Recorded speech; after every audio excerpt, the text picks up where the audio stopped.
Welcome to smart competitive school. আজকে আমি সুবীর দাস স্যারের বইয়ের শতকরা অধ্যায়ের ৩৫ নম্বর অঙ্কটিকে সলভ করে দেব। দেখো প্রশ্নটি দেখো কি বলেছে।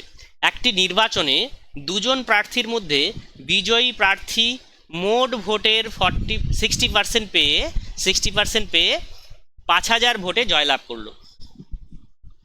তাহলে মোট ভোটারের সংখ্যা কত? মোট ভোটারের সংখ্যা কত হবে? আমরা সবসময় জানি পার্সেন্টেজে যদি আমরা ধরি তাহলে 100%। এর মধ্যে দুটো ভাগে ভাগ হলো, 100% ভোট দুটো ভাগে ভাগ হয়েছে। একজন পেয়েছে 60% ভোট, তাহলে যে হেরে গেছে সে কত পার্সেন্ট পেয়েছে? 40%। যে হেরে গেছে সে 40% ভোট পেয়েছে। তাহলে এদের মধ্যে ডিফারেন্স কত? এদের মধ্যে ডিফারেন্স কত? একজন 40% আর একজন 60%, তাহলে তাদের মধ্যে ডিফারেন্স হচ্ছে 20%। তাহলে 20% সমান সমান আমরা কত লিখতে পারি? 20% সমান সমান লিখতে পারি কত ভোটে জিতেছে? কত ভোটে? 5,000। তাহলে 20% সমান সমান 5,000। তাহলে 1% সমান সমান কত? 5,000 ডিভাইডেড বাই 20।